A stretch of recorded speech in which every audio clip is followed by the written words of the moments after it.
11 o'clock, October 12th.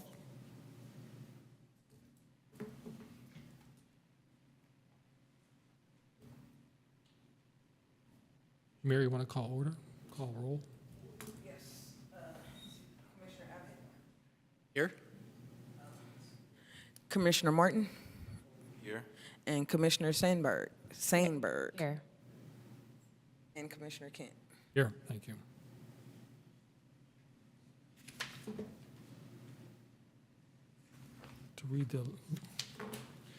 I'd like to read the Land Acknowledgement Act. So the City of Albany recognizes that we occupy the land originally protected by the Confederated Villages of Lishan. We acknowledge the genocide that took place on these lands and must make strides to repay the moral debt that is owed to this indigenous people, especially the Ohlone tribe. We thank them for their contributions, which have transformed our community and will continue to bring forth growth and unity. The City of Albany commits to sustaining ongoing relationships with the tribe, and together we'll build a better future for all that now make this their home.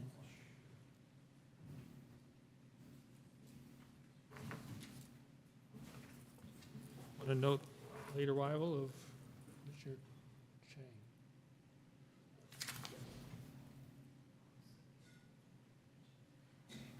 Yeah, thank you. We showed you.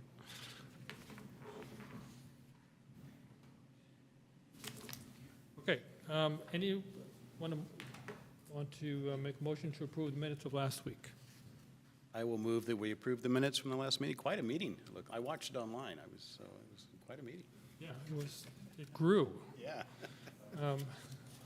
So I moved that we approve the minutes from the last meeting. I've reviewed them and I second that. We're approving the minutes. Can I have a roll call? Yes. Commissioner Abbott? Yes. Commissioner Chin? Yes. Commissioner Martin?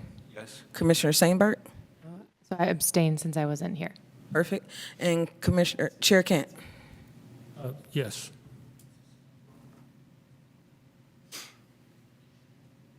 Minutes approved. I'll move on to time of public comment. If there's, for persons desiring to address the advisory body on an item that is not on the agenda, please note that each speaker is limited up to 3 minutes. The Brown Act limits the commission's ability to take action or discuss items that are not on the agenda. We can't respond to you as you present. We just have to listen. If it is on the agenda, then wait until that item is up, and then we can have a full conversation. Therefore, such items are not normally referred to if you bring up a new item, was normally referred to staff and then later discussed whether it comes on our agenda in the future. I'm sorry, I can't hear a word you're saying. Really sorry. I don't know if it's Am I speaking unclearly? I'll try again. So for persons desiring to address the advisory body on the item that is not on the agenda, the time is now. But note that we can't respond to you. This is just you replying, and staff will take note of what you said, and it might appear on agenda later. That's a later discussion. But now is the time to bring up stuff that is not on the agenda. Are there any public comments? Yes, we have one.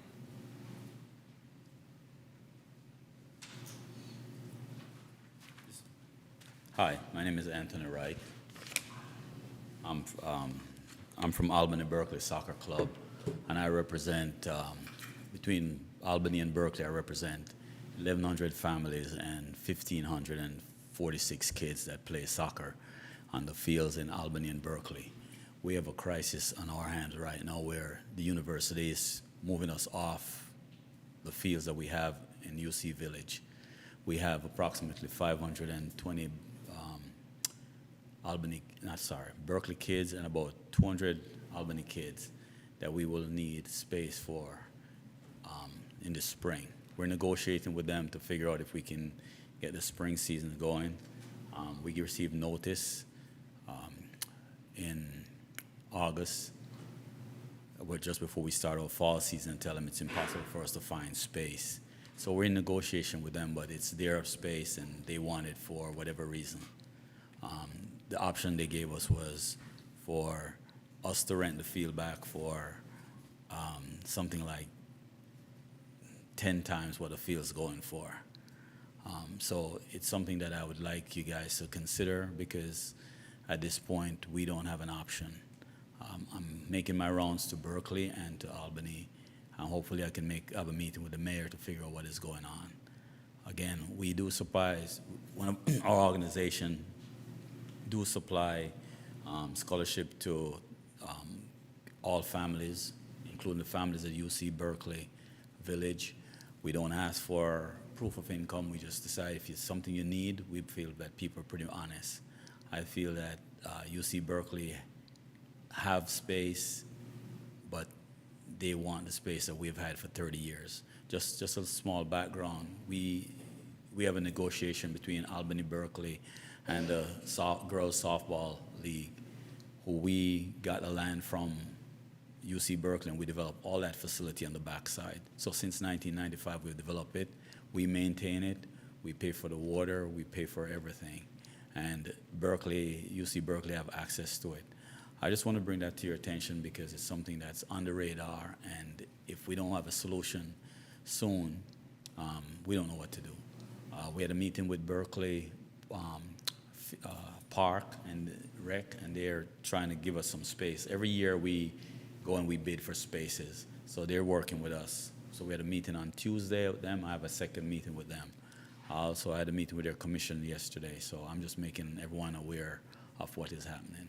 Again, there's about 200 kids, and it fluctuates between 200 and 300 Albany kids is in our program. Again, we represent around 1,100 families from around 16, 17 cities in the area, including Emeryville, Richmond, Berkeley. Thank you very much for your time. Thank you. And can we make sure that we have their name or contact information? Can I ask them for, what is the name of your organization? I'm sorry. My organization is Albany Berkeley Soccer Club. We've been in Albany for 47 years. Thank you. Thank you. Perhaps staff could share who they might contact with the city about talking about fields.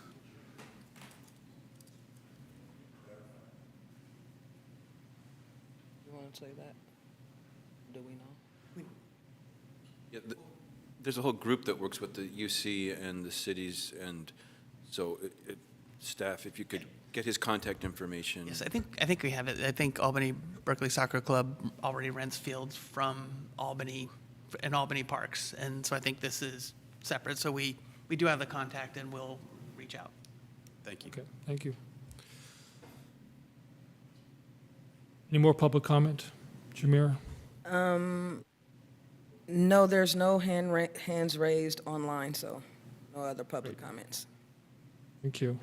Can I ask a question? Can I clarify if we are on the agenda, because I don't know where it was posted, and I have a heck of a time. I don't know if it's me, but my wife can't hear you either. I don't know if it's a microphone system or our age. It's just. What agenda item were you here to talk about? Or what I? A sweet gum tree on 1443 Washington, and I think that one's on. That is on the agenda. Yes, and there's copies of the agenda on the table back there if you want a copy. this is my first time here. That's fine. Okay. Welcome. No problem. I definitely think we need to speak as close as possible to the microphone. Got it. All right, let's move on. Announcements from the dais. Anyone? Okay, yes, we do have a few announcements. Did you want to go first? Okay. I did get some announcements from the Recreation Department, and they had some pictures that they wanted me to share, so I will share my screen. There we go. So this is the first picture. This is the new urban pollinator garden swath, a resident group of volunteers led by Karen. She's working on expanding existing pollinator gardens and creating new ones in small spaces around Albany. Their work started on Monday at the Torch Garden on Key Route in Solano, where they began with the cleanup of weeds and debris. Next Monday, they will begin planting plants that are the most popular with bees and provide both nectar and pollen, as well as blooming at different times of the year. The group plans to maintain these pollinator gardens for 2 years minimum and hopefully add others around town in the future. The group will also label the plants in the pollinator gardens to encourage other people to plant California native pollinator plants in their home gardens. This group is funded by the Albany Community Foundation. The next picture we have is Friends of Albany's Park, FOAP, Ocean View Park cleanup. There was a great turnout of volunteers at last Saturday's park cleanup at Ocean View Park. Volunteers weeded, planted, and added mulch throughout the park's landscaping. The Recreation and Community Service Department would like to thank all that participated and the Albany Community Foundation for providing the refreshments. Please look out for the next FOAP cleanup this coming spring. We also have our newest commissioner who's officially, this is her first meeting, so please welcome Estrella Singberg, who will have a few words for you.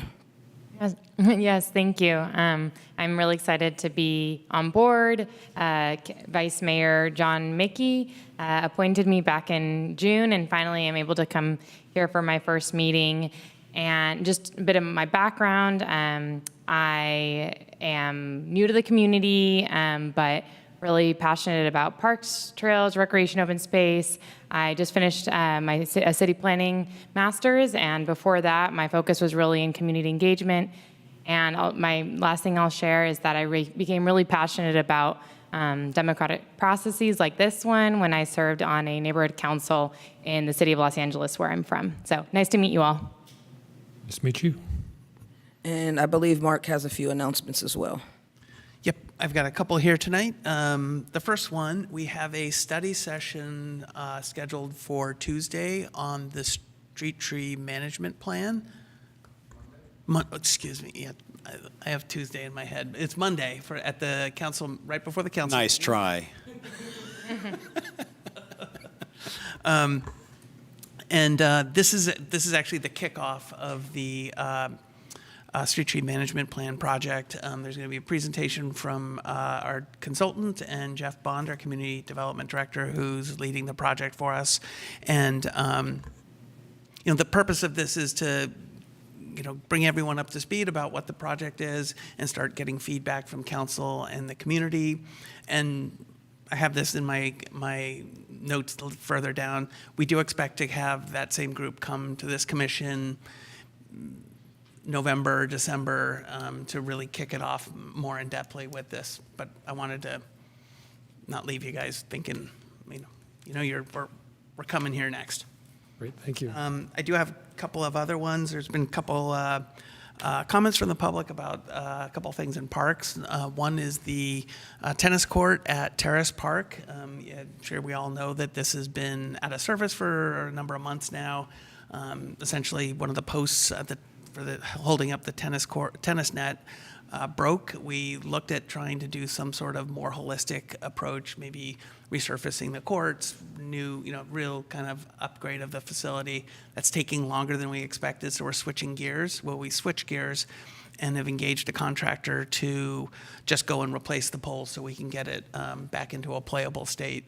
I still think in the near term, we want to look at rehabbing those courts, new surfaces, nets, windscreens, and so forth.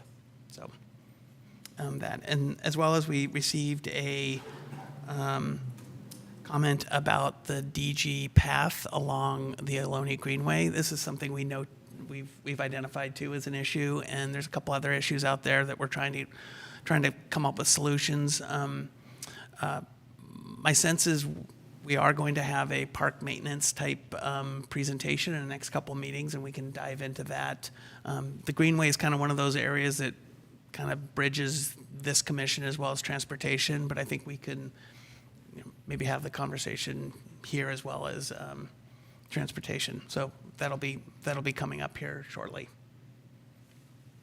Thank you. And that's it. Any announcements from the board? First, I want to say that was a great turnout for the Ocean View Friends of Albany Parks. I would go to these when we did these before, and you'd get 3 people who weren't commissioners or staff. So that's great. That's very exciting. Whatever we did to get the word out, do that again.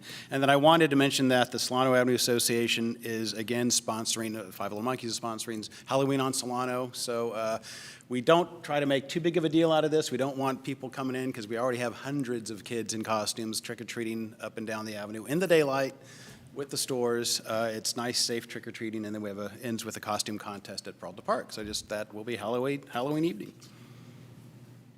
So you want to, okay, you want to make it good, but not so good that, Well, yeah. All right. Yeah, and it's always been billed as the Solano Association's way to say thank you for letting us have the stroll. It's like it's a little thing. any other announcements? I was, a little thing that I noticed walking around town, that one of the projects we heard before us a little bit ago, like a curb bulb out. I see that's happening on Canes near El Cerrito Plaza. And that was one that takes what had been a straight curb where this huge tree was bursting out into the street and brings the curb out and around. So they just poured the concrete, and there's, you mentioned DG, decomposed granite or whatever, whatever that is. And I think they're going to put that down or some sort of surface pretty soon. And anyways, it's nice to see that's happening.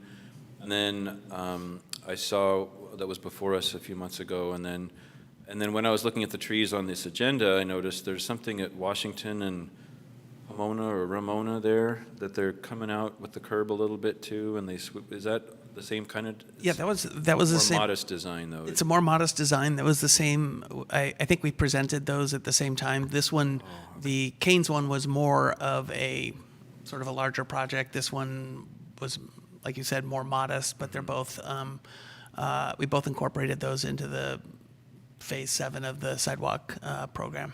Yeah, so it's good to see those happening. Yep. Any more comments? Okay, thank you. We'll close announcements from the board. And presentations, item 5.1. Shamara, you want to introduce that?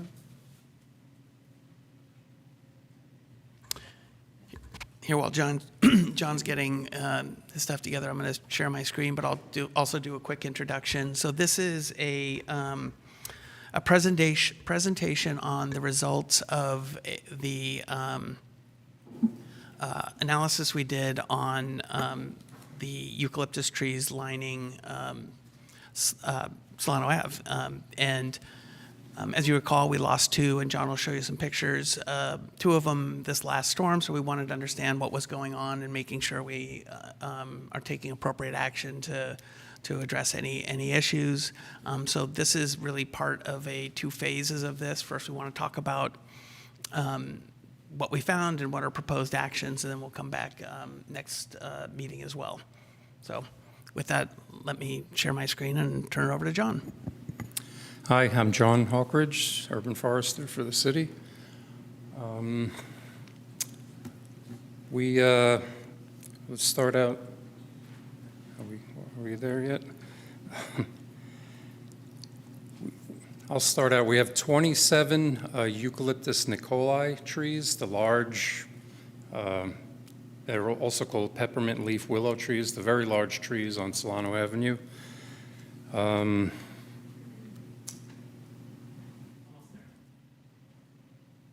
There you go. And as the slide shows, there's a few different names: Nichols, willow leaf peppermint, willow peppermint, narrow black leaf, or narrow leaf black peppermint tree. These are all mature trees. I can't say when they were planted, but there's some history of large limb failures on these trees. We've pruned these trees. Basically, we prune them as needed. The last more thorough pruning was in 2020 of the whole Solano corridor. Last year, or this year, during the winter storms, we lost 2 of these trees, one at 1404 Solano, one at 1350 Solano. And that led us to want to assess trees at a proposed parklet.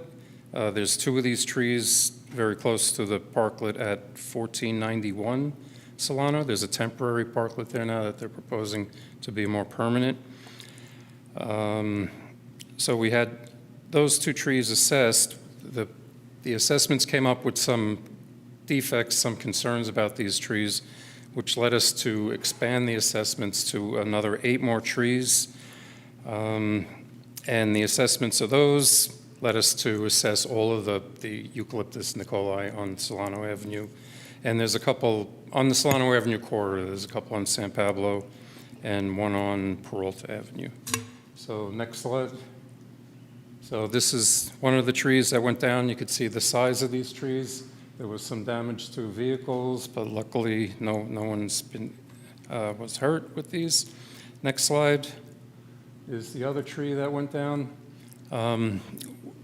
Both of these trees were in fairly good condition visibly. They didn't show any signs of issues that we really needed to be concerned about. So we're concerned with the way that these trees failed. They failed at the root zone. So that led to the assessing more trees to try to get an idea of what's going on with all these trees. Or with the ones that failed at least, and to see if there's similar problems on the other trees. So next slide, just some information about the species, the Eucalyptus nicolai. They grow to, they say, maximum height of 50 feet, and several of what we have are about 50 feet, if not most of them are about that height. So we're talking about a population of mature trees. One of the recommendations, and this comes from Cal Poly's Urban Forest Ecosystem Institute. For a tree this size, the recommended planting space is 7 feet along Solano. There is no, even with the entire sidewalk, there's no 7-foot planting area. So we've been kind of fortunate that these have lasted so long, but it's really kind of the wrong tree for the area for the planting spaces there. Otherwise, they have characteristics that kind of work well with Albany, just not in these small planting spaces. So next slide. This is the location of each of the trees. Like I said, there's 27, and they're spaced kind of in the western side around San Pablo Avenue and up towards Santa Fe Avenue. Next slide. So when we're concerned about trees that we think may pose a risk, we have trees assessed. We hire consulting arborists, and they do what's referred to as a track assessment, which is tree risk assessment qualification. This is the International Society of Arboriculture standard for assessing tree risk.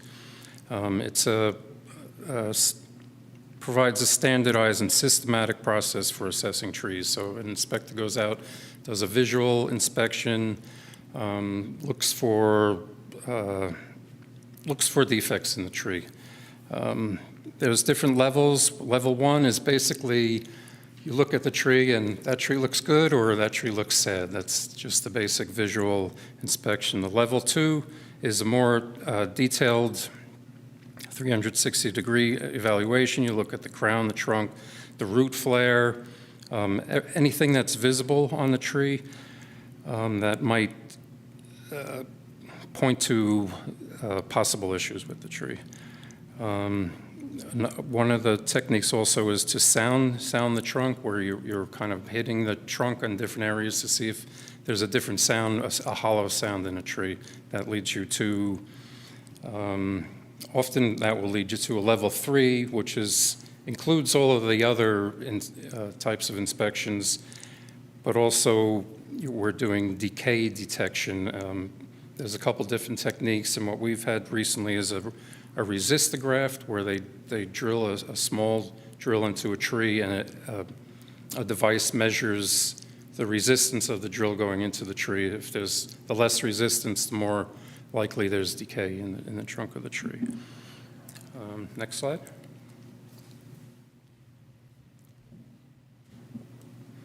So we started out, as I said, at 1491. We had one consultant.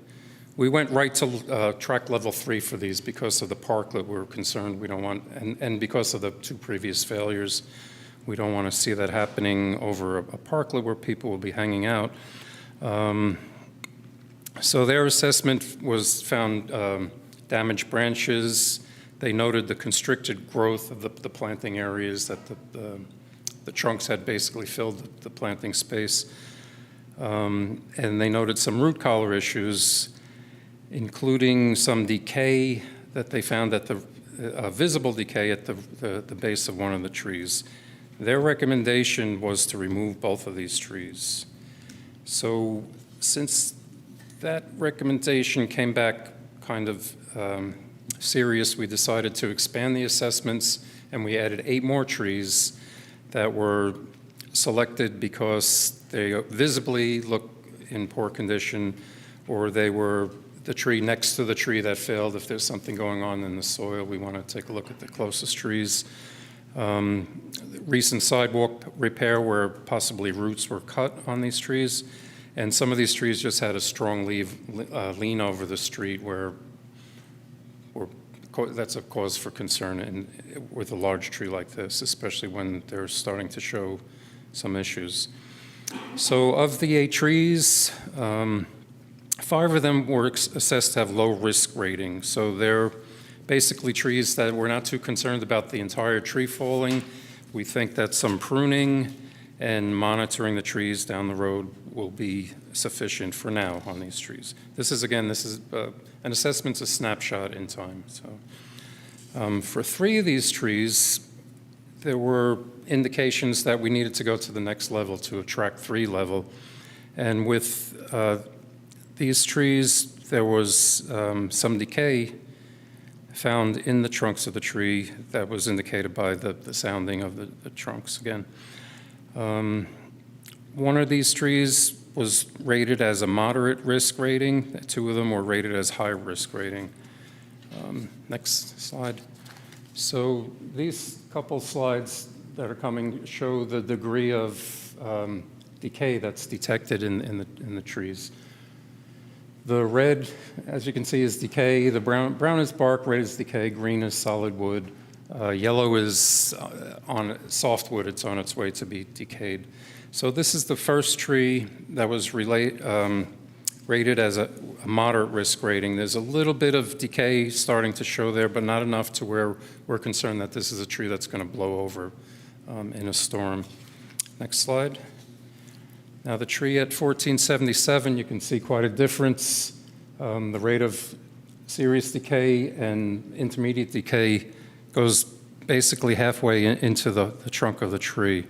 The two different, I should have said, the 2 different graphs here are just at different points in the tree. We test different levels, different sections of the tree. So on the second one, you can see a little bit intermediate decay at different points of the tree, but the first one is a concern. Next slide. And again, on this one, the same. We see some specific decay, not as extensive as the other, but more so intermediate decay. So this is wood that's weakened, and that makes this tree a concern also. So next slide. So with what we're seeing here, there's a pattern of basal decay. The first 2 track assessments noted decay at the base of the trees by 1487, 1491. And with the 2 trees that failed the way that they did, this is pointing us to be more concerned about this basal decay in all of these trees. So we had tree management experts. They assessed the 2 trees as needing to be removed at 1487, 1491. Hort Science did the other assessments that we had done, and I think I missed something here. We had Hort Science, after their findings on the 8 additional trees, we decided to have all of the trees, all of the Eucalyptus nicolai trees assessed. And out of the 27, their recommendations are to retain and monitor 11 of the trees. They recommended pruning on 13 of the trees to reduce the risk of limb or complete tree failure. And 3 trees they assessed as needing to be removed due to basal decay. Now, they didn't agree with one of the trees that tree management expert recommended for removal. So we are in the process of having them return and do the level 3 track assessment on that tree. In other words, they're going to do a decay detection on that tree. So at this point, we're leaning towards having this tree pruned, monitoring it, retaining the tree, but we'll see what the results of the track 3 assessment comes up with. So the next slide.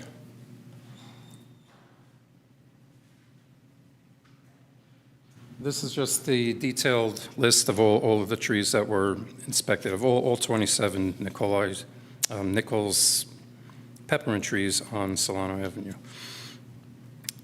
Next slide. This is just the continuation, and at the bottom you see the 3 that are recommended for removal. And there's maintenance recommendations for pruning, monitoring, whatever for each individual tree. Next slide. This is basically a summary of those 2 previous slides. So 6 of the trees were rated for high probability for preservation, high suitability for preservation. So with those trees, a couple of them need a little bit of pruning, but basically we keep the trees, we look at them again further down the line. 13 were assessed as moderate suitability for preservation. These are trees that are okay, generally fair. Several of them need some pruning done. We're in the process of having a contractor set up pruning for these trees.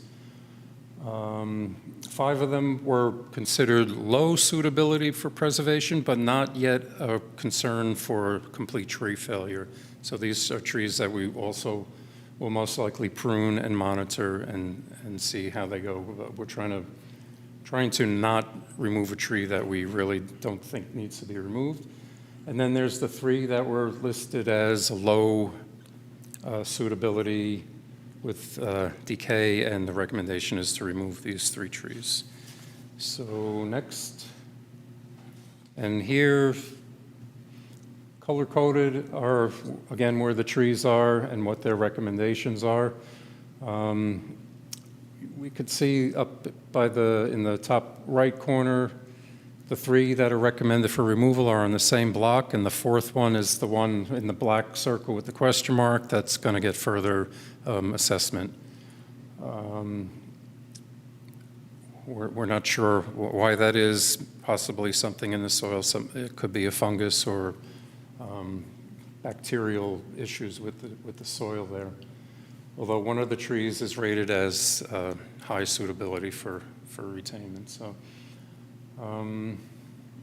let's see. Next slide. Okay.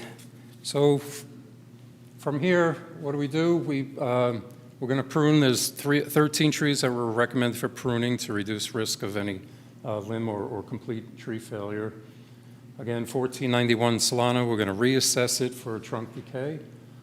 And we plan on bringing the results, the final results, back to PROS again in November for consideration for removal of the 3 trees and possibly the 4th tree.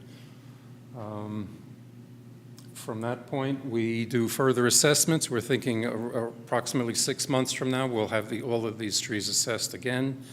And then those assessments will guide whether we need more further assessments or how far down the road we need to assess these trees again. I would say if there's more rapid decline in 6 months from now, we may need to do more frequent assessments of the trees. But for now, we're thinking 6 months to a year, maybe 6 months, and then a year from now, we assess them again. That's about it. Any questions or concerns? I'll just start here. So I just have a question. Are the symptoms that you're seeing, do those just strike you as symptoms of an old tree, or is there something about the site you think that's causing these problems? Yes, I think. Okay. I knew you were going to say that. It's a combination. These are, like I said earlier, these are mature trees, and once a tree is mature, the direction it goes is downward. You know, I would say these are more leaning into the over-mature stage of life. And they've also, as anyone who's walked up and down Solano Avenue has seen, they fill the basins, completely fill the basins. They're remarkably little sidewalk damage for the size of these trees, but we're thinking that with the different, with their age, with drought stress, and then with the excessive rains, and these fell in these big storms, these big windstorms that we had last year, but a healthy tree shouldn't fall. That's not, there are issues in the soil. These are susceptible to armillaria, which is a fungus that kind of eats away at the roots of trees and kills trees. It could be something along those lines. We don't have a laboratory to analyze this, but we do what the industry dictates as far as assessing trees for. I mean, if you did find out that's what it was, could you vaccinate the other trees, or? No. Okay, I just don't know. Suspecting that, we would be cautious about replanting. Some trees are more susceptible to certain things than other trees, so we would want to look for a different type of tree, or maybe not replant or keep it vacant for several years to let whatever it is eat up what's left there, and it goes away when there's nothing for it to live off of. So. Great, thank you. I have just a brief one. I'm curious, and I'm learning obviously a lot right now about how the city does things. I'm curious what you do, what sort of communication there is with the businesses right at that site, or any specifically more tree removal. So I can maybe jump in on that. So for this one's different than our normal tree removal process. So this was, I think we reached out through public affairs to get into the e-news. I think we also reached out to the Solano Avenue Association, but I'm not entirely sure, and maybe Send it out, and the chamber, yeah. and the chamber. So the idea was to get this in front of the business owners so that they can understand what we're doing and trying and provide comment. I think we did get one comment from a business owner up and down Solano. So so this is a bit of a unique piece that, and then in next week, or next meeting, when we come and bring the removals, we'll do our standard process, which is mailers to property owners with a certain radius and other postings, and postings on the tree itself. So. Okay, thank you. Go ahead. Oh, one more. I think also for the business that's doing the parklet, there was some direct communication with them about the trees. But I believe that's happened. But the idea, so it's multi-leveled.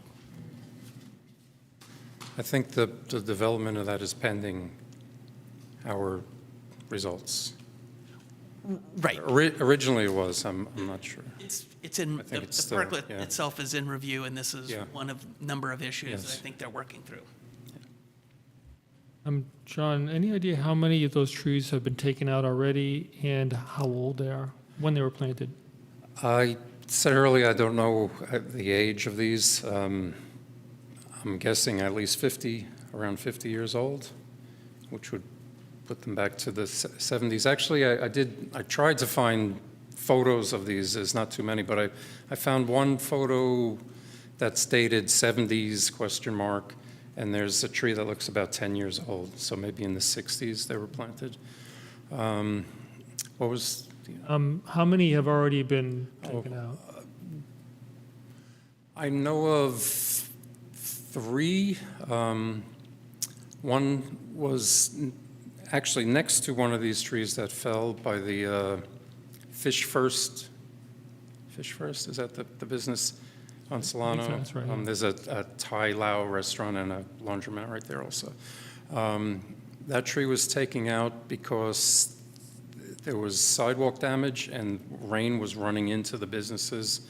And that was a long, drawn-out process because there was also all kinds of PG&E gas lines and electric lines and everything right around the base of that tree.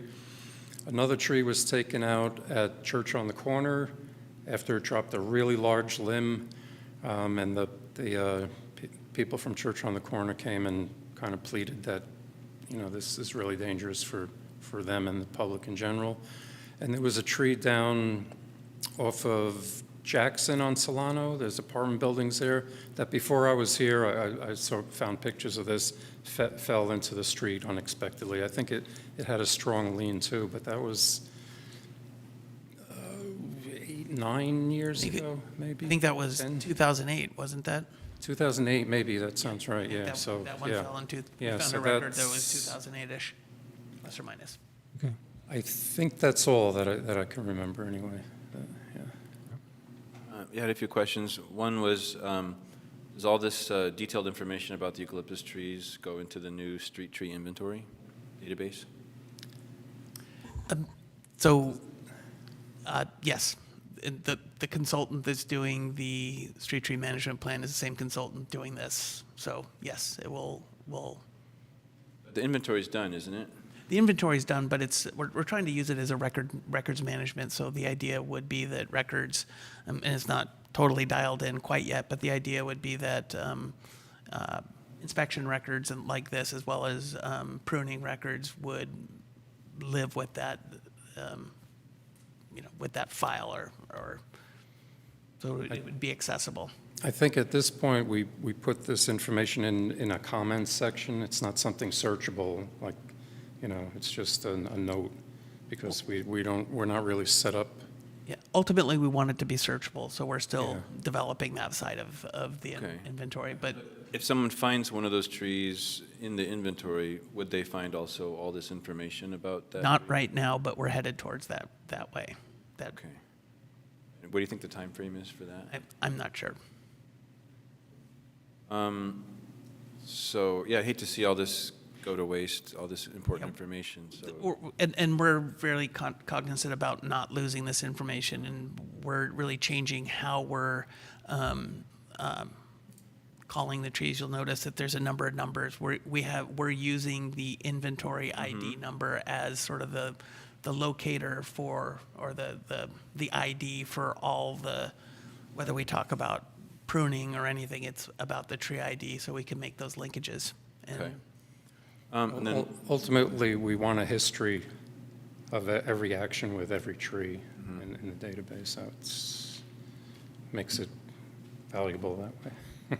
okay. Another question was the two trees that failed in the storms at the roots, they were removed quickly, so I imagine they couldn't really be studied very well. But of the tests that were done in this recent round, which ones do you think would have, told us the most about, been the most predictive about those kind of failures? You talked about like rot in the trunk, Yeah.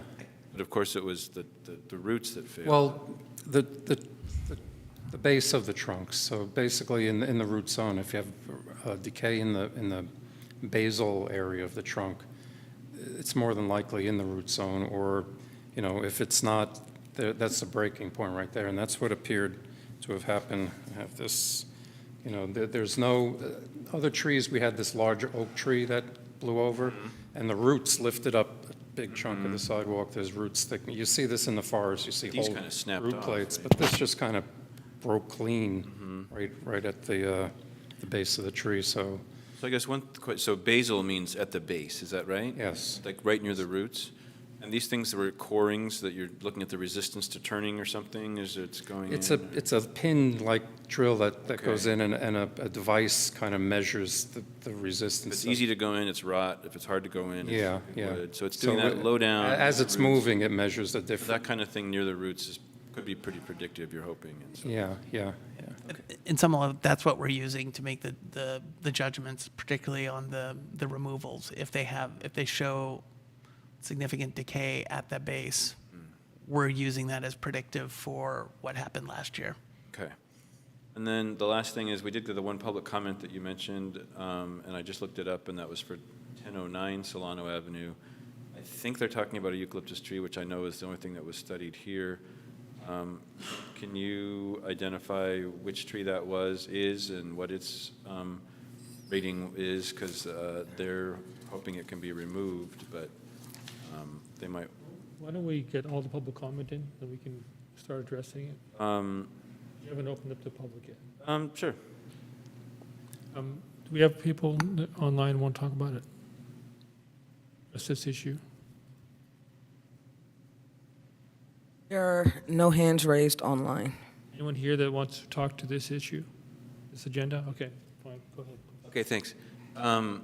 Yeah, so can you pull up that tree? So that tree is actually 1019, then the next address is 1009. They are 1009. Oh, but they're talking about The tree address is talking about a 1019. tree, okay. Yes. That tree is listed as high suitability for preservation. It was listed as good condition during the inventory and again during these assessments. So it's, what do they say? Let me make sure I have the right one. They didn't really say, oh, they said branches fall on clients, myself, and others walking by. Trees drop branches. These are small. I know of no large limbs that fell out of these. You know, there's small trees, small branches. Leaves fall out of a lot of trees. I think some people are a little overcautious, I think, with trees, or you know, prefer not to have trees that drop things on the sidewalk or on them or on their cars. This one, the comments are retain and monitor and consider expanding the planter when the sidewalk is repaired. So they're looking at this as having a little bit of life left to it. So. Okay, thanks. Okay, thank you. No more comments from the guys? Thank you, John. That's very interesting.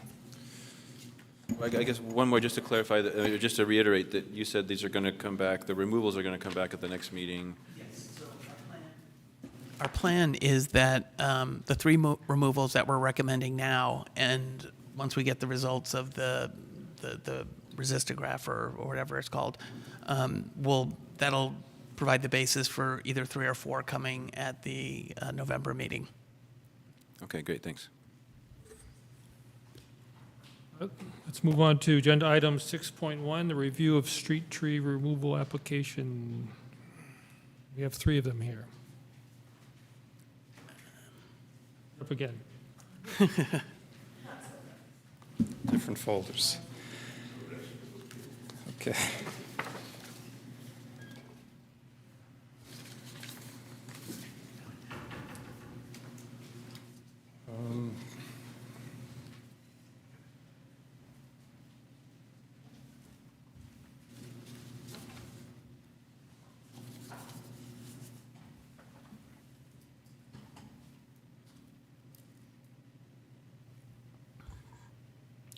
You could Slide.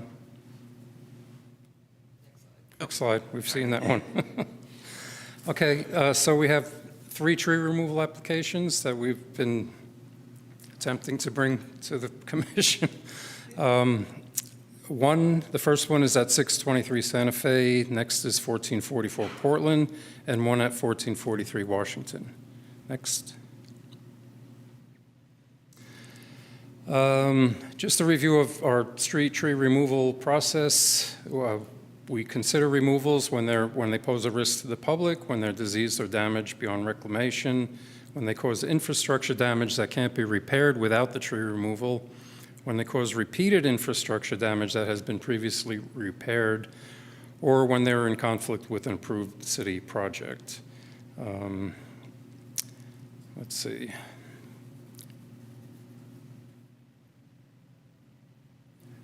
And all of these trees are brought to commission for review. Okay, first one, 623 Santa Fe. The property owner submitted an application for 1 camphor tree, and we determined that this tree does not meet the removal criteria for tree removal. A large old camphor tree, it had some dead wood in it. We had a contractor prune the tree. I think, next slide. Next slide. All right, here's the tree. Almost all of our camphors have some dead wood. They're all mature trees. I think these are trees maybe from the 60s as well. They're large trees. they tend to hang on to the dead wood for a while, so it's not very concerning. But we did have this tree pruned up. This picture's from 2015, but next slide. In 2022, this tree showed, there's some dead wood there, but it shows an expanded canopy. So the tree kind of made a little bit of recovery at that point. I'll say now that I don't think it looks this good this year, but we did clean it up to where all of that dead wood is out of the tree. And again, these trees are, they're slow dying trees. It takes a long time. Basically, we whittle away at these trees. And this one, if you can see on the right side above the car, there's a big old cut of a big trunk that was cut out of this tree. I don't know when, a long time ago. But these trees, you can kind of whittle away at them until they finally give up and die. So this tree has some life in it. We had it pruned. I discussed this with the property owner, and basically it does not meet the criteria for removal. So next slide. Is there another on this? Yeah, this is what the tree looks like now. So It's before it was pruned. this is after it was pruned. So next slide. Just another shot of the tree. Next slide. Okay, that was it. So our recommendation is to not approve the application.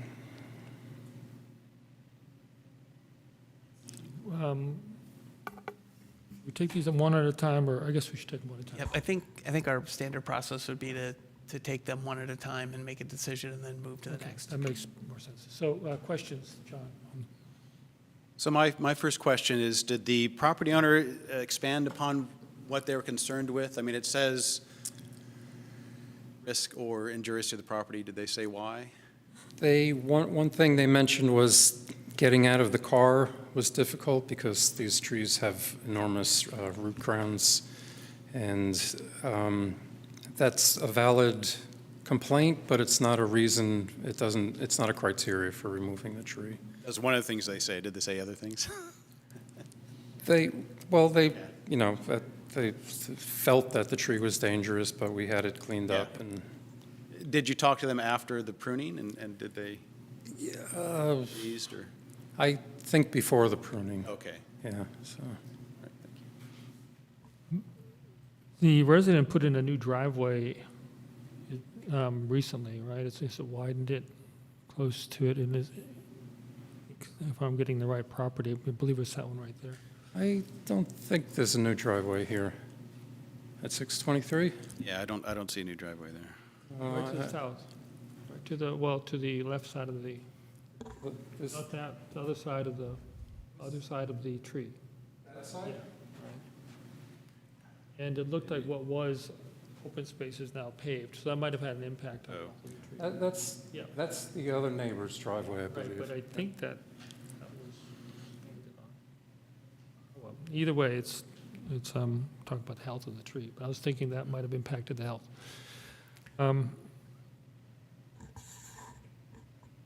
That's just a question. And you said you didn't notice a new driveway or expanded driveway cutting into the tree. No.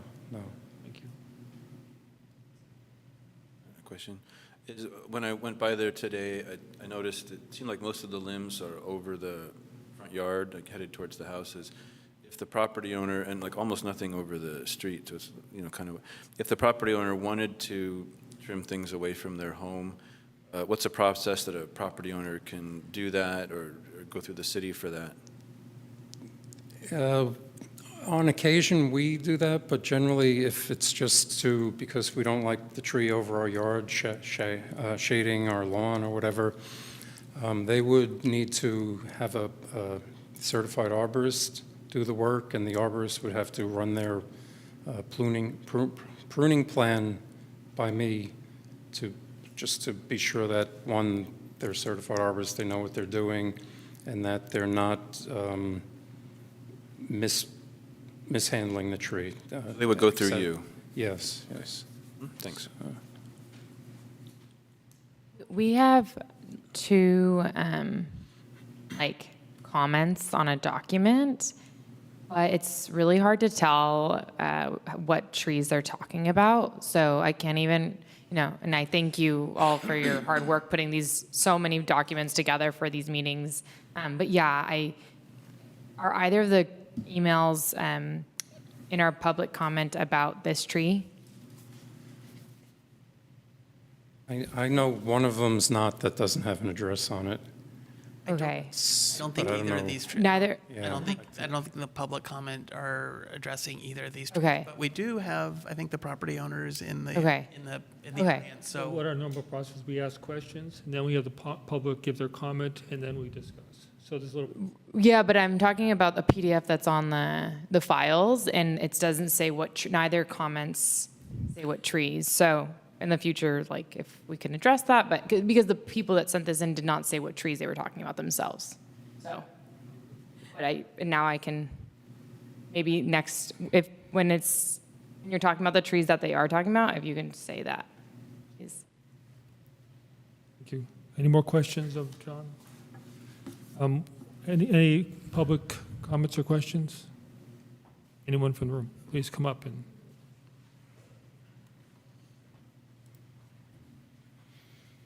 I'm Deanne Cobb. I'm the property owner at 623 Santa Fe Avenue. And I have great sympathy for watching a tree slowly decline as beautiful as this. It's very large, and it's beautiful from the inside of our house. But I think it's important to not only look at this tree as a tree, but also to look at its surroundings. And we have a liquid amber right next to it, very large, touching the tree. As you've noticed, this tree lists very strongly towards my house. It's very close to touching the roof of the house. The liquid amber, we know the limbs fall very easily from these trees. I know you remove many of them. This is a neighbor's tree. And my fear is that one of these events happen where a limb falls from that liquid amber tree, which we're not assessing here today, but hits that, the line, starts a fire, and that is just like a direct hit right onto our house. I mean, it just would lead. The majority of this tree goes right towards the house. Again, it's beautiful from the inside, and I would love to be able to watch it die.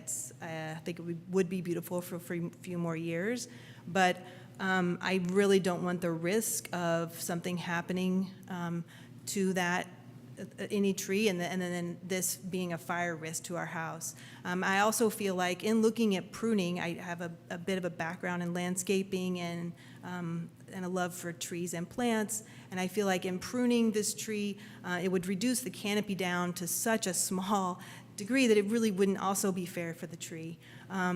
And so as much as I would like to respect this great, beautiful tree, I feel like it's time to get a tree that's appropriate for that space and allow those years we would watch it to slowly decline, instead watch some appropriate trees be established in that space that wouldn't put me at risk. And I know some people might be sensitive to debris falling from trees, like he said, but definitely not those people. I do have a 6-year-old and a 4-month-old. We've lost 3 limbs off of this tree, landed on our front path. 2 of them were 4-inch diameter, 1 was 3-inch. That's not very big for me, but my little 4-month-old or my 6-year-old underneath that thing doesn't sound very fun to me. So for those reasons and the risks, that's why I set this application to have this tree removed. Thank you. Other comments? My name is Yifan Shi. I live on 619 Santa Fe Avenue. I'm the owner of the 2 houses that are directly impacted by this tree. So people know, like these big trees, I've been living there for 20 years. I have a safety concern for this tree because I've been witnessed several instances of the big trunk fall onto the street. So this is very, poses big danger to people and also pets in our neighborhood. And the second thing is the roots. You can see the roots grew up a lot above the ground. And people are talking about the sidewalks, but I pay attention because I park there. We have limited parking spaces on the street. So if you park there, those roots, clusters of roots, huge roots, it's as tall as the car. So it makes challenging for people who park there to open their passenger side, the door. So just imagine we have limited spaces. People loaded their stuffs and also their babies. They have to go to the driver's side. This increases risk for car accidents, right? Load and load takes time and also block the traffic on the street. So this is the public. To myself as a homeowner, if you can see, the tree is leaning towards their house and also my side of the house. I'm living next, this is my house. So my car, this is where I park my car under the driveway. So within this 2 to 3 years, I can see this tree getting weaker or diseased. The reason you can see the less leaves on the branches. I see small branches fall onto my car every day, and some of them resulting big dents and small damages, obviously. So besides this, recent 2 years, seriously, I noticed this tree creates thick, sticky secretions. So they will cover my car entirely within 2 days after I wash the car.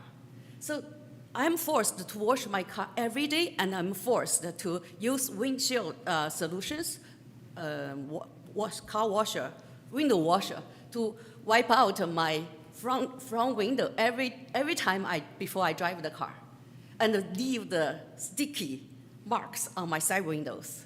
So I have brand new cars parking there for 2 years. It's like I have to wash. Maybe Lian saw me. I constantly wash my car. It's not because I'm so clean. It's because of the sticky things block my sight vision, really. And once sorry, I'm done. So the other thing is the tree is totally covered my power lines. All this is the same concern as Lian. So it could cause a fire or disruption of services, especially in the winter, windy and raining weathers. Okay, thank you for considering my perspectives. One clarification, so you live in that house, and where does the first speaker live? I live here. This is my driveway. This branch is totally covered. Yes, but I'm just asking where you live, okay. And the first speaker lived in? Yes, the house, 623 Santa Fe. Okay, got it, thank you. I'm 16, just next to this house. Thank you. Any more speakers? There are no hands raised online. Okay, I guess we'll bring it back for discussion. Anyone want to start? Well, what came to me as they were speaking is as we're thinking about, this grand tree slowly kind of fading away, this is kind of an opportunity for us to do one of the things we've been thinking about, which is try to stagger our trees in the city. We're having to remove a lot of trees now because they were all planted at the same time. They're all coming out at the same time. Well, there's a liquid amber next to this. Clock is ticking. It's a mature tree. So if we remove this now, we can get a head start. So that will be a larger tree when that liquid amber has to go. It's a way to stagger that forestry that we've been talking about.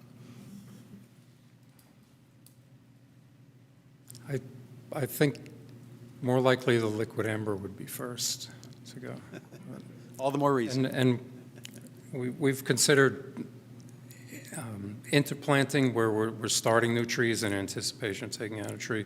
But as was pointed out, the roots on this tree fill that whole parking zone, so there's not really a space for that.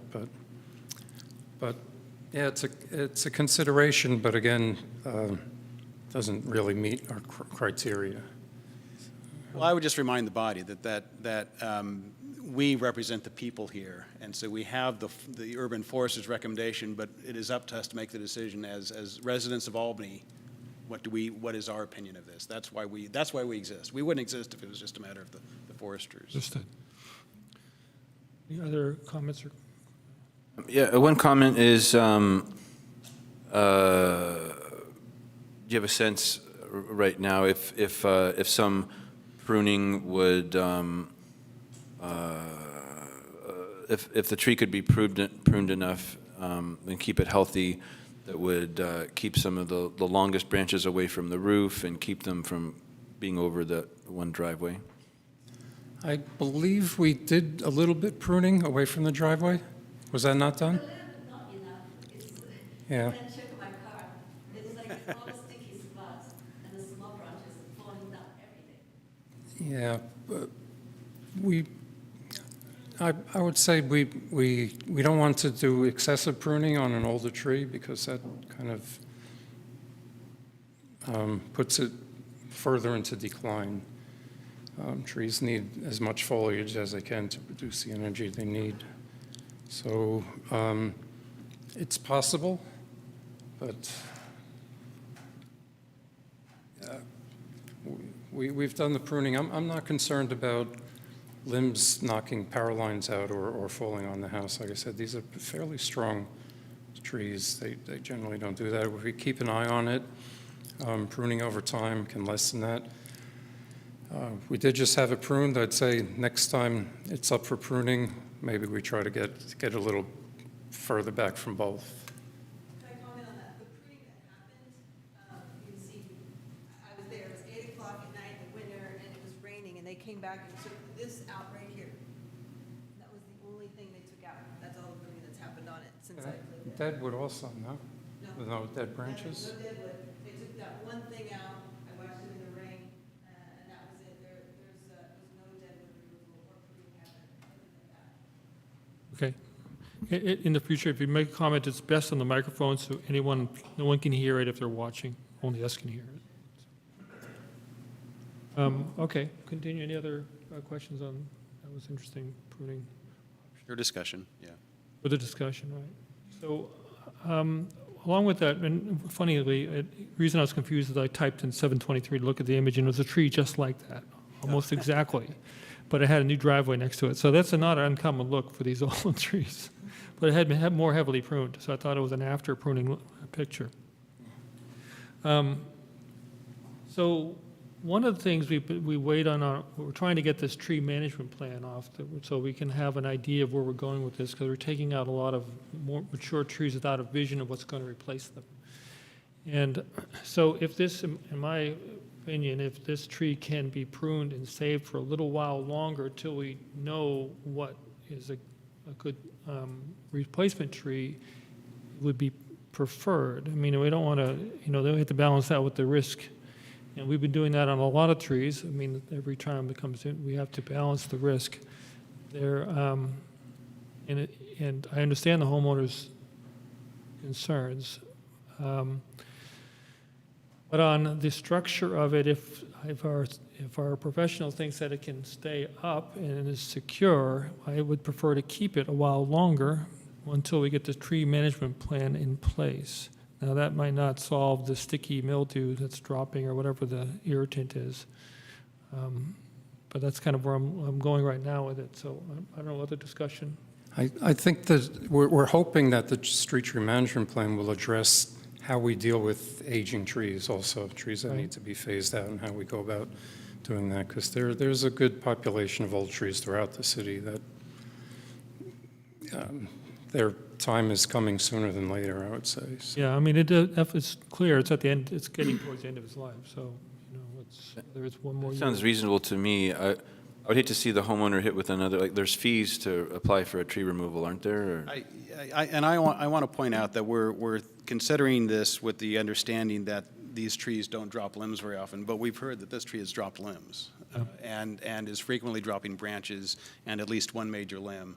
So I'm not sure that. But we pruned it, but it's been pruned, so I'm not sure. We pruned one small part. Oh, I guess. According to the property owner. Yeah, so maybe that's where I'm misunderstanding it. I mean, I'm seeing lichen, one of these large branches. There's a lot of lichen growing on some of the wood, and it's very lopsided. I'm going to move that we approve this permit. I mean, maybe it's too premature for motion, but that's where I'm leaning. Yeah. Oh, that's good.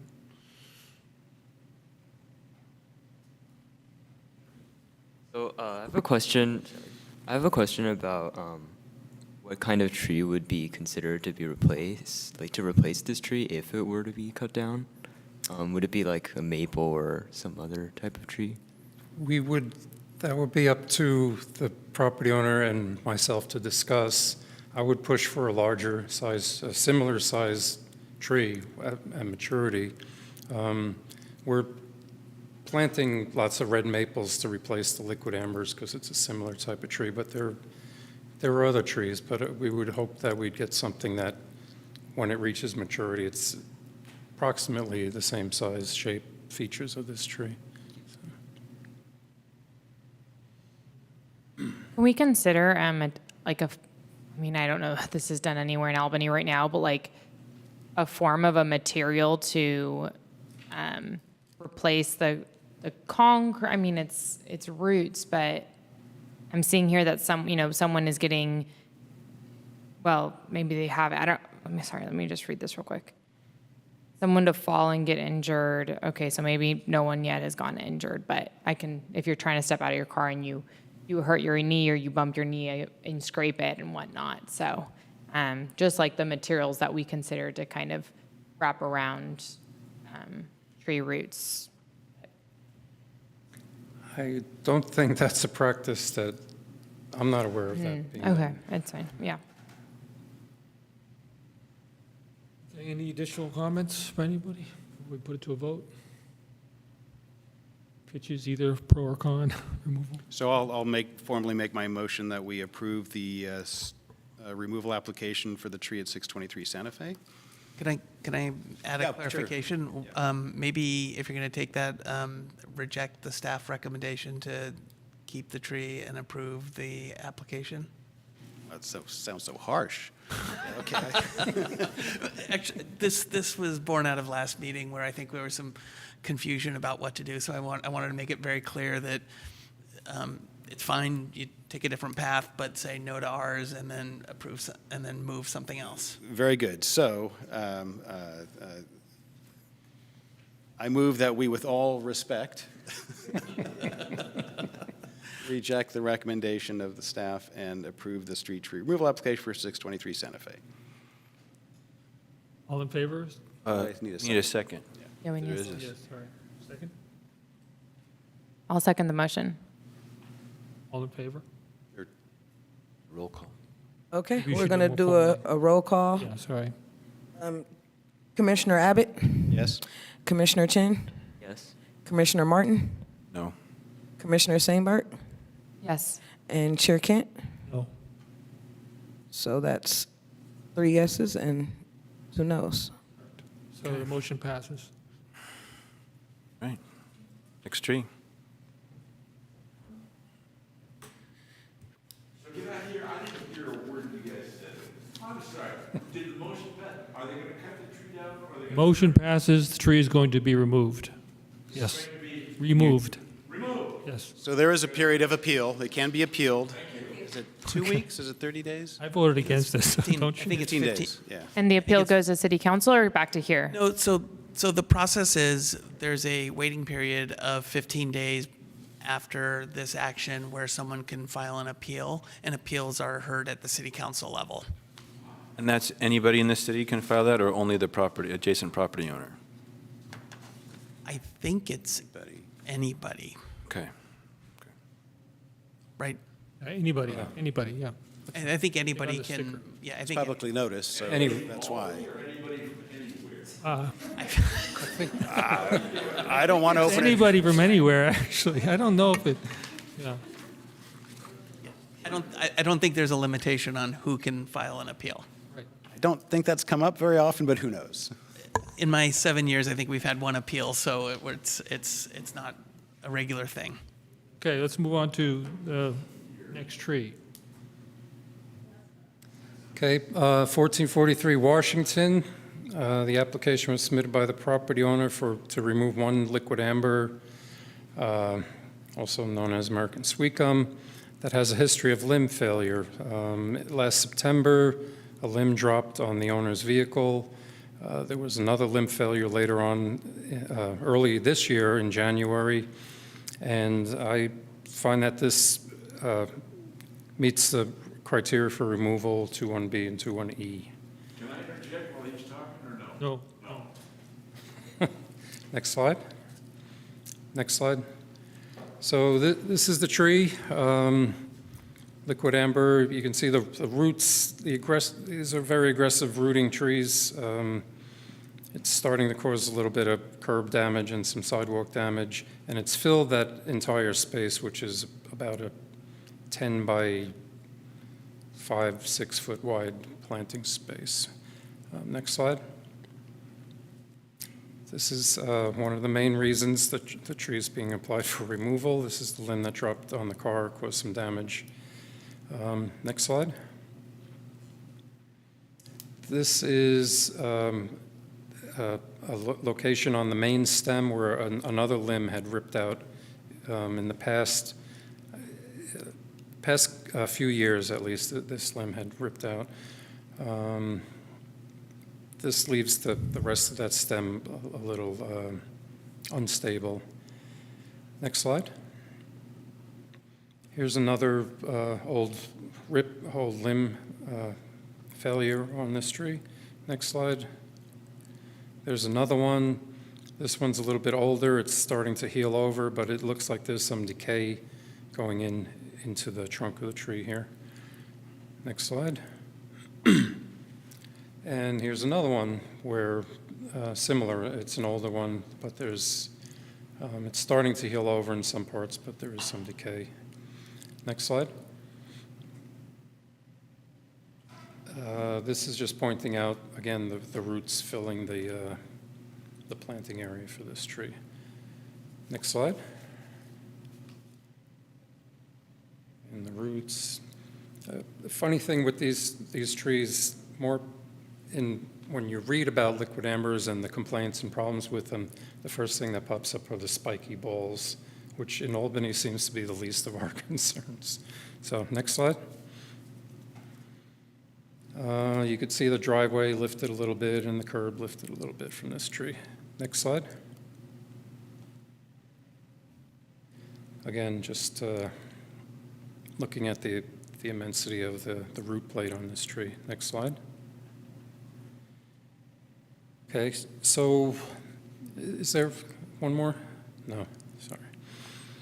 So we also had this tree assessed by Hort Science. They did a level 2 track assessment on it, and their findings were that this tree has a likelihood of failure. They're concerned again about that the rip on the main stem, that's a weak point on the tree which can come down in a storm, and that would be, I wish I had my pointer, the main stem here. I'm not sure, somewhere around here is a tear on that tree, and in a storm that could break out. And to remediate that would mean excessive pruning on the tree that would misshape the tree and force more growth out towards the other limbs that are extending out in other directions.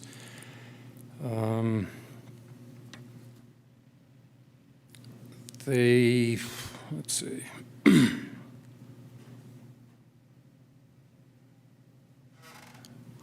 They also state that the structure was poor due to the multiple stems arising at the same place on the tree. Again, to try to remediate this would be excessive pruning on the tree, and it would cause a flush of growth that would put added weight on these extended limbs that would tend to make these trees capable of breaking out.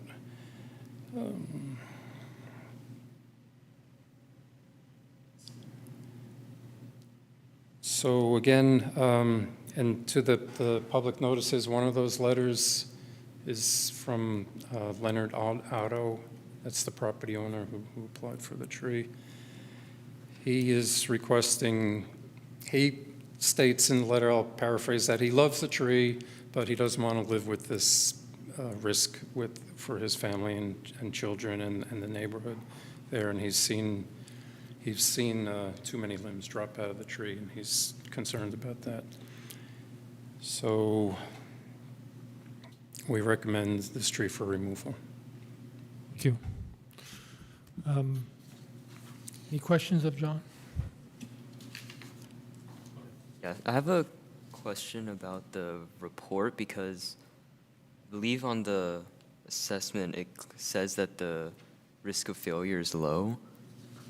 I know that that means it could have a risk of failure, but it would not be as likely. Is there like a clarification about that, or? It says, well, I'm not sure which table one you're looking at, I believe it's the or the tree assessment. the tree risk assessment. The tree assessment, the low is saying suitability for preservation is low. So they're, in other words, they're recommending that it not be preserved, that it be removed. And I would say that the kind of the note that they've added at the end, there's a paragraph that they say, yes, we've assessed this as but considering this history of limb failure and that, they do. So it is there, but it's not part of the table, yeah. Sorry, where are you seeing that? So the document is TRA, or attachment 5, TRA 1443, and then I think it's page 9, there's a kind of a discussion. And that's where I'm finding, Okay, I found it. Thank you. yeah.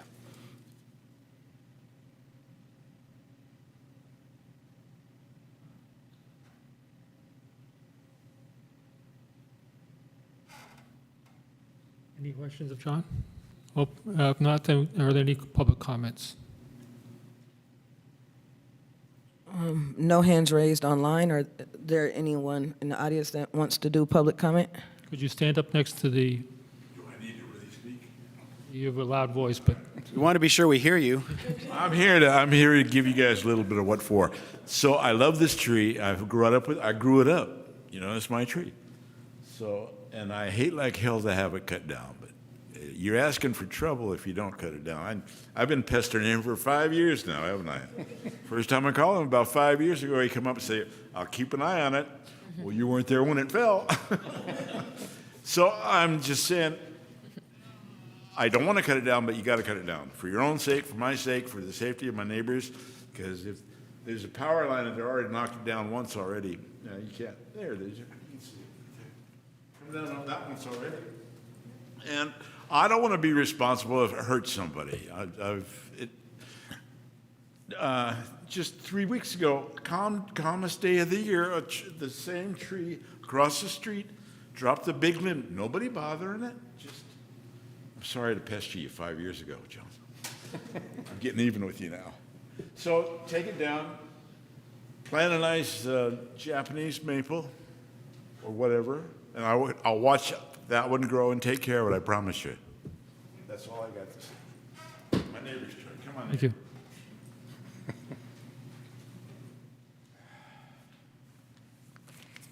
I am the neighbor of these fine people at 1441. And I'm glad that some of this was already noted. I put it in my comments. We've been there for a very long time now, almost more than 17 years, and there have been problems with this tree all along. You mentioned the limb that fell on my neighbor's car, and luckily he wasn't injured, but it was pretty scary to look at it.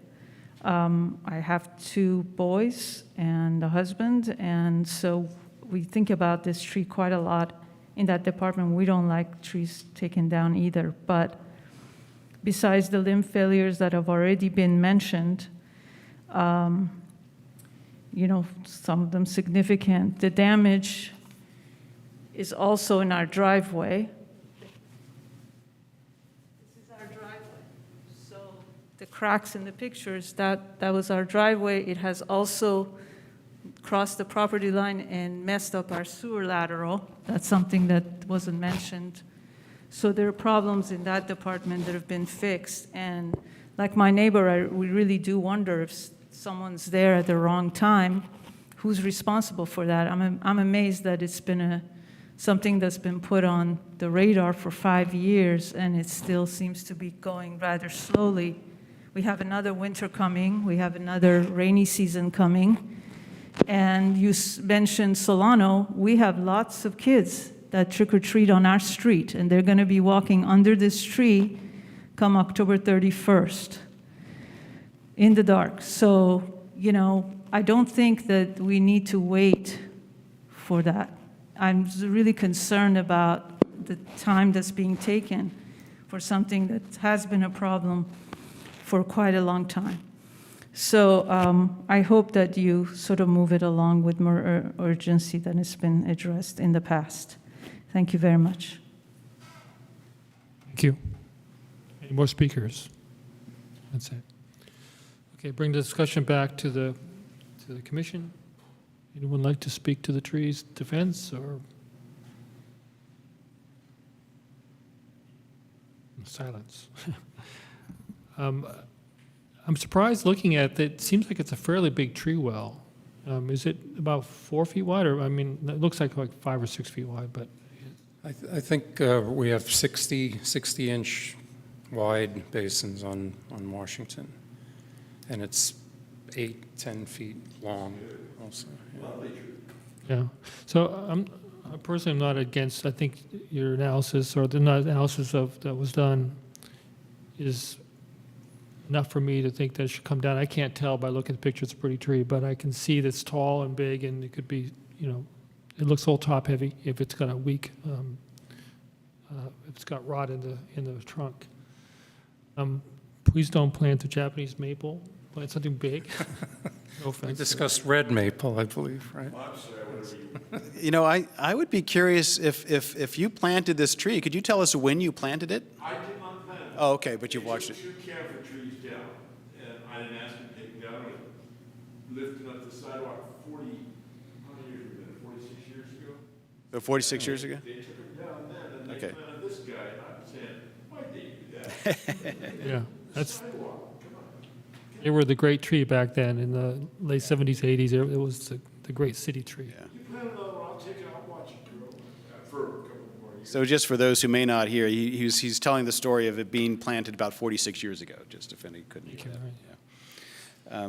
Well, I'm happy to make a motion that we approve, you know, because I always want to go with staff recommendations. So I'm going to move that we approve this application to remove this tree. I second it. Okay. Commissioner Abbott? Yes. Commissioner Chin? Yes. Commissioner Martin? Yes. Commissioner Sainberg? Yes. And Chair Kent? Yes. Okay, next. And thanks for your persistence. Okay, the third tree. Do I have to attend the city council meeting for this? No, it's No. not. Unless there's an appeal within 15 days by anybody in the nation, apparently, maybe the world as far as we know. You just have to attend the removal. Yeah. Just the removal. As of right now, the motion has passed.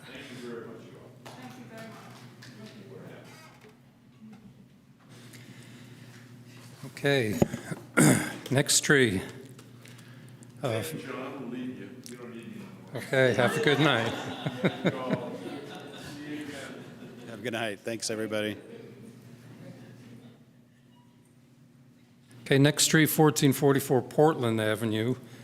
Again, a liquid amber tree. We find that this does not meet the tree removal criteria. Next slide. This is the tree, another liquid amber tree in that general area where we have many liquid amber trees. Next slide. Again, side view of the tree. Next slide. Here's some concern about the branching on the tree. Although the branching unions are fairly good, fairly well developed, they're not very horizontal on this tree. Next slide. That's it.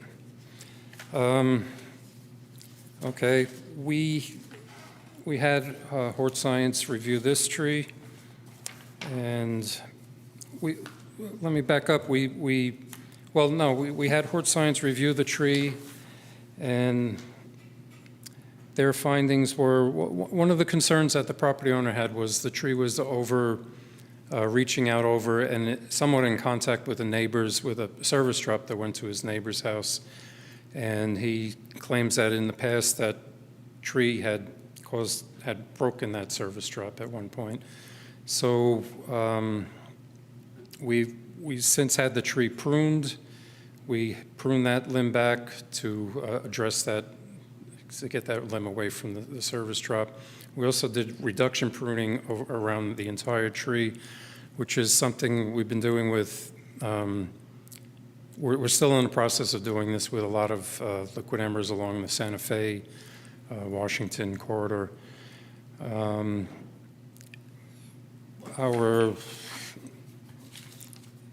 Our consultant kind of guided this. They found some issues with the tree, but they felt that pruning we'd be able to preserve this tree with some pruning, and that's what we did with it. So we are recommending that the application is not approved. Any questions? Question. So for I think the property owner mentioned something about sidewalk damage, and it does appear that there is some damage to sidewalk. Would that just be able to be repaired normally, or? There is some sidewalk damage. Generally, we repair that. We do, when we do sidewalk repair, when the concrete's lifted up, we see what's really going on, what the roots look like there. We do some judicial root pruning and possibly some root shaving if the root's large enough to be able to be shaved low enough to replace new cement there. So that's sort of a different issue. Yeah.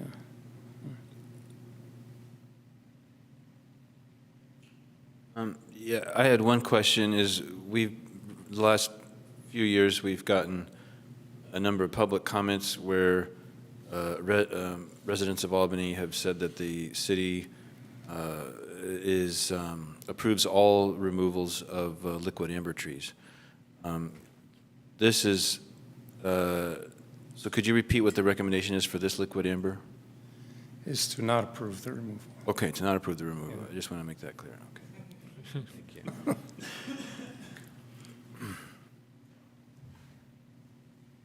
I would also comment that in the past, most of the applications that came to commission were applications that we found that meet the criteria for removal, so we're bringing them to you.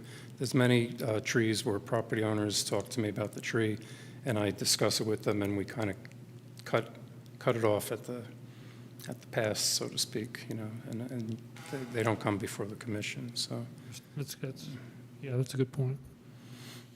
So doesn't have the height of the other trees, so it doesn't seem to be the threat with large limb falling. And so I have no problems with taking your recommendation. I would just point out that this is something that we received correspondence on, just if we wanted to. Oh, we did? Okay, great. Yeah, branches frequently fall. This past winter, a large limb fell, and the city needed to use a chainsaw to remove it from their car. I'm just conveying this. Sure, please read it. For me, this is one where I like the idea of, well, let's wait and see what the plan comes to say about this sort of thing.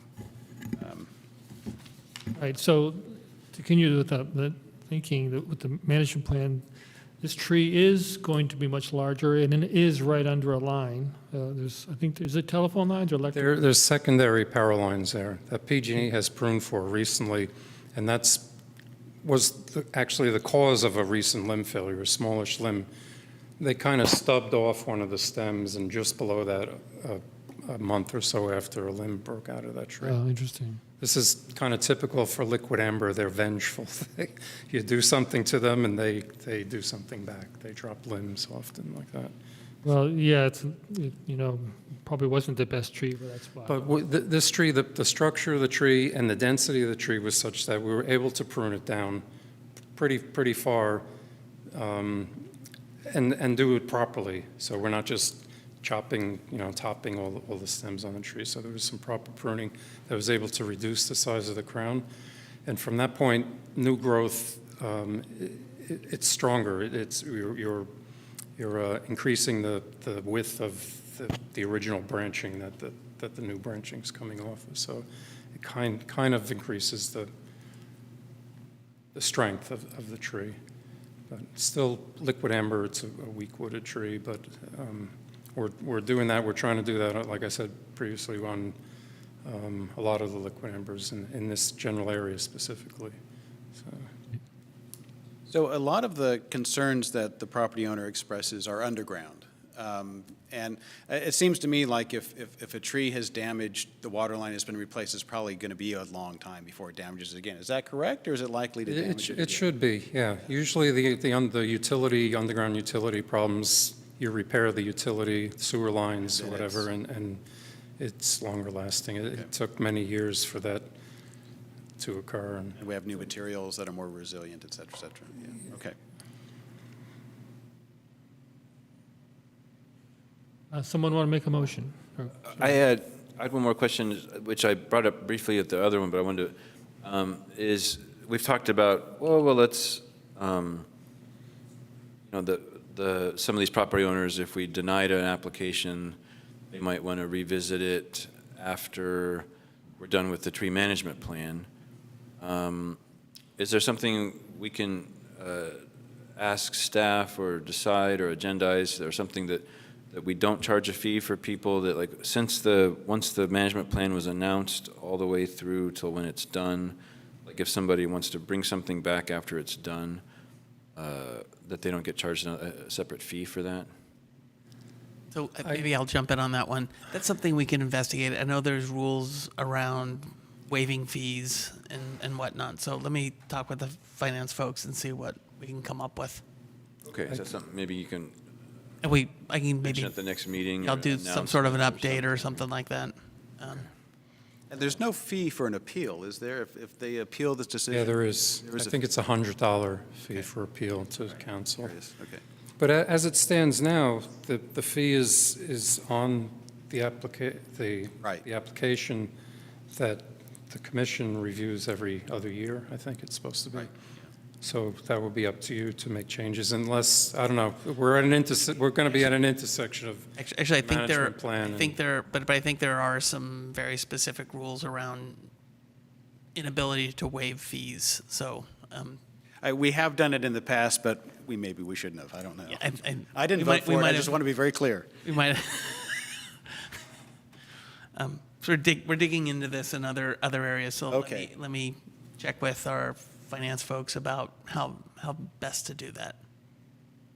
So I have a question. So just to be clear, or kind of like, to understand, so now this tree will be like more in your pruning cycle or schedule? Yeah. Well, it was pruned recently. The last time, I'm not sure, probably 4 years previous, it was pruned by the city. But again, something that hopefully will be worked out with the street tree management plan. Technically, pruning responsibility is on the property owner for street trees. But most property owners expect that the city prunes tree, and when a tree drops a limb, as this one had, or is perceived to have some kind of risk to the public, that's when I'll get a contractor and deal with it. So Yeah, so I think. it's kind of a gray area who's got real responsibility with. Yeah, and I think that's super interesting that, like, I mean, I'm not a property owner, but like, I'd love to educate my neighbors about, and even help my neighbors, like, take care of the tree that we both kind of share. And so, yeah, I guess basically just education around it, and I'd love to be a part of that, especially before the winter, or yeah, just helping kind of people get to that point where they can make the right call and bring some services out that we approve. Okay. So I would move to approve the staff recommendation to preserve the tree. Second? Okay. Commissioner Abbott? Yes. Commissioner Chin? Yes. Commissioner Martin? Yes. Commissioner Sainberg? Yes. And Chair Kent? Yes. Motion passes. And again, 15 days for appeal. Apparently, it's $100. We'll get another one for you. Moving on in the agenda. Can I just mention one follow-up on this pertaining to liquid amber trees? And Mr. Auto mentioned that a tree across the street dropped actually 2 limbs, and that same day on his side of the street, but across catty corner from that, another liquid amber dropped 2 limbs, and it did some damage to a vehicle. So just, I know we're trying to preserve trees. We're looking at trees now in a way to how can we keep this tree, and that's what we did with this tree. But these trees are still they're an issue. They're at that point where they start dropping limbs, and they don't get better from that point. Yeah, I think we all kind of understand that, and that's really important. But we're responding to the city seeing all the trees coming down and not going up. That's why we need that. Sure. What are we doing to do, how are we going to address all these trees coming out? And that's that piece of the puzzle. Sure. And I guess we could take all those trees out. That's why we're looking closer and closer at these trees to, this one maybe, it drops a significant limb, we'll be back with it and wanting to remove it next time. So, but anyway, thank you. Okay, moving on in the agenda, we have item 6.2. There's no subcommittee report that I'm aware of for the flex courts. Right. So moving on to future agenda items. Would anyone like to? Sure, I have a list of things that are on my horizon of things that we want to bring to commission, and I'm not exactly sure of the meeting dates, but it likely November, December, and maybe even to January. So street tree management plan, the kickoff, that's likely coming in November. We're going to bring the 3, maybe 4 removals that we discussed here about on Solano Avenue. So those are probably more likely than not. Then we also have on our list of things that we want to talk about are the Prop 68 projects. We're making progress, and so we want to bring the next round of those, where we are in status and get comments on those. We've also done, we did this a couple of years ago, where we've done surveys of all the trees in all the parks. These are excluding Albany Hill and open spaces, which is kind of a different animal. We did this a couple of years ago, and have a similar discussion about that we had on the Solano Avenue trees, where what's the condition? Are there issues that we need to be looking out for? How we're going to view these trees over time? And I think we have more flexibility to plant trees maybe in advance of taking down a tree. So it's kind of opening that type of discussion. And depending on the other agenda items, we can break it up into multiple meetings or do all the parks in one meeting. So it sort of depends on sort of the agenda and what else we have. And then we also want to bring Razoo back to talk about park maintenance issues. So I think we have a pretty full docket here in the next couple of months. I just want to bring up something that our newest Commissioner member Sandberg said about the education regarding street trees. This is something that's come up a lot, and I don't remember whether this is in our work plan or not. But if it is, I would like to see us actually start working on it. Yeah. So on the education piece, and in the last meeting we introduced, was it last meeting or the meeting before, introduced Natasha, and so she's a new person in our group, and it's really standing up that side of the program piece to do education and get more. We've done this through all of the public works and gotten more information out, and so I think the tree area is one where I think we want to get info out. On some level, I also want to let the street tree management plan run its course too, because there might be some policy differences coming out of that might change how we communicate with folks. So I don't want to start a message and then switch. So Fair enough. that's a big hedge on my side, but yeah, I noticed. Is it how we communicate or what we communicate? both. It's like I think there needs to be more information about property owners' responsibilities for the trees and so forth. Some of that's going to be informed by policy decisions coming out of the street tree management plan. But then there's also just the mechanics of how we're getting information out. Okay. I was going to ask when the pickleball courts might come up, and you mentioned Prop 68 projects in general. That includes the pickleball and dog park and Pierce Street Park, and I think we're also making progress in some of the other parks. The Lighting at Memorial. lighting and memorial would be included in that, yes. We're looking forward to hearing from the new guy. What was his name again? Andre, yeah, Andre. he's dynamite. All right. And when we hear about park maintenance, can we also hear about, does that person also do recreation or no? We could, no, that's, Okay. the recreation is more on the recreation side. If there's something specific on recreation, we can bring in our rec folks to Okay, well, maybe it has to do with Prop 68, the Prop 68 projects, which I'm not fully aware of yet, but just what our general state of recreation is, kind of needs, gaps, opportunities.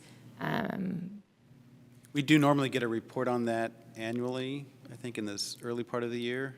So I think there's maybe a couple things on that. So are you talking about our program piece or enhancements to parks? I think more I think more program, but it's, Okay. I mean, they're Just- they're connected, but yeah. We don't usually hear a lot about programming. The Recreation Department handles the details of the programming, but we do get an annual report on like gender equity or something. I forget what that one's called. so let me reach out to rec because this is Yeah. just for Oh, context. I know we have a new Yeah, this is the liaison, and it's always been, this is not your department. It used to be their department, so it was, yeah. So Public Works took over staffing this commission, in April? So if there's things that, that rec has typically done. I think it's like a legal requirement or something, to report. Then I'll, let me, Yeah. I'm not familiar with that, so let me check in with our folks at rec department and figure out what that is, and we'll bring that up, particularly if it's a legal requirement. Yeah, the gender equity there was the. Sure. Equal, You said it was called gender equity? well, it called has something equal else. play for the sexes, so, Is that like Like Title E- IX? it's like AB something, or it's some California law that It's the equivalent of Title IX. It's the California equivalent of Title IX. Got it. the idea that there were very few girls' sports programmed in the past, and that now cities have to show that they've got equal. Sure. So let me, I'm not familiar with that. Reach out. We'll reach out and we'll bring it up. We'll add it to our list once we find out the details. What I'd like to bring forth for the next meeting, is it? Yeah, or request or propose is an exploration of what another subcommittee might be. I'm really interested in those subcommittee conversations where we can advance some of that work forward in between our larger commission meetings. I've got ideas, but I don't want to jump. I'd rather it be an exploration initially, especially with you all knowing so much more than me right now about the commission. so, right now, how many subcommittees do we have? The only one listed is this one. The only active subcommittee that I know of is the Flex Court Subcommittee. Do they just dissolve on their own? So there is a scope or a mission for that, and I think the Flex Court might be at that point where you've completed what you were going to do, or if there's more that you anticipate doing, then it lives. So I'm really taking. This was established prior to me being involved, so I'm kind of taking the cues from the subcommittee in terms of, does it still serve a purpose? If it doesn't, let's dissolve it, and if there's something else we want to add. Dissolve it, understanding it could be reformed if it needed to be. Right. Exactly. If Terrace Park becomes something, it could be reformed to address that. Sure, but until then, I'm Yeah, always going to keep, So then Keep it other there. subcommittees, like you're suggesting, there's some subject that needs to be delved into, and we just declare a subcommittee at a meeting. I'm not process? exactly sure of the process of Yeah, establishing a subcommittee, so let my me, recollection is that those are rarely agendized in advance. Like, Okay. let's decide if we're going to do a subcommittee or not, that it's more like, oh, we want to get deeper into whatever this is, and then we hold a vote right then and there. Should we form a subcommittee and who wants to be on it? And is that how you No, that's right, and I would suggest looking at the commission work plan, maybe you have, but that is intended to be, everything we talk about is supposed to be on that work plan.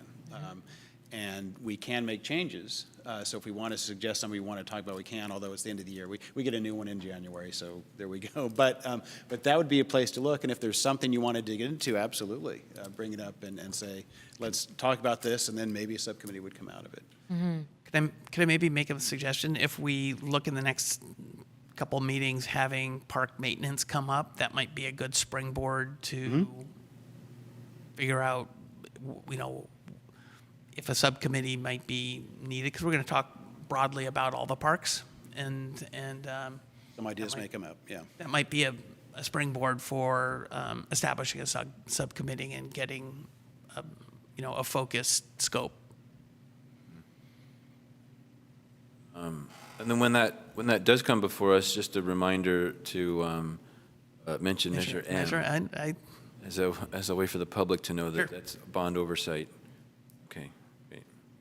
So yeah, that all makes sense. So you mentioned a work plan coming to us. It's just given to us in January? So it's a process. We come up with a suggested work plan. Basically, city council is the only one who can spend money.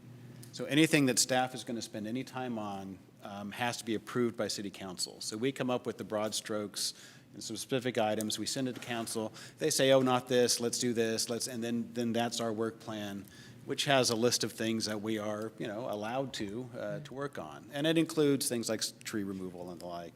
I think we just- everything we do should fall under that after that. I think we just redid ours earlier in the Right. year after the election. Yeah, and I think there might have been some updates to the work plan policy, so let me dig into that. Right, And then I yeah. can You can always maybe at change the the next work plan, we meeting have to get it approved by say the city this is, council. And the Take work a look plan at is that on the work plan document website. and see if something strikes you. think so. Well, maybe you If could you see send it something to everybody lacking, just so we all. propose something to be added have it to the work fresh. plan. I think I've asked them. I think they'll send it to everybody just so we have. I've got mine somewhere. There's a lot on there, so it's Work plan? daunting. Yeah, It's on the Prosk I website. think it's on the website. I figured it was. Page, yeah. Okay, very Got good. it. Very good. Anyway, that's a place to start. Thank you. Yeah, and also thinking about next year because we're going to be doing a new one. So start thinking about Yeah. something you might want to see on there, and that's. Yeah, I'd be curious about the timeline. Do we have that in mind? It's October, it's going to be November, and then, so are we good on the timeline? Is this going to be agendized for December? It's usually like a 2-year cycle after new city council members are seated, and then And it's reviewed annually. So We are mid-year, yeah, mid-cycle. yeah. Okay, this goes through June 30th. Well, no. All right, I'm not sure of the dates on here right now. It took a long time to approve. Yeah, let me, Okay, well, Yeah, let's just review all this. let me. you can just let send us me- what the timeline is, so we make sure we're agendizing it. Yep, so, Okay. like I said, I think there were some policy changes on how work plans work, and so let me understand those, and then I can provide an update at the next meeting in terms of what the next steps are.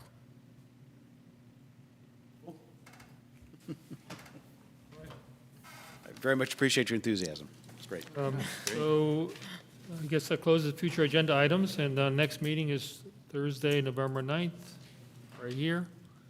And I guess we'll adjourn the meeting. All right, great. Thank you all. thank you. Right on time. Thank you.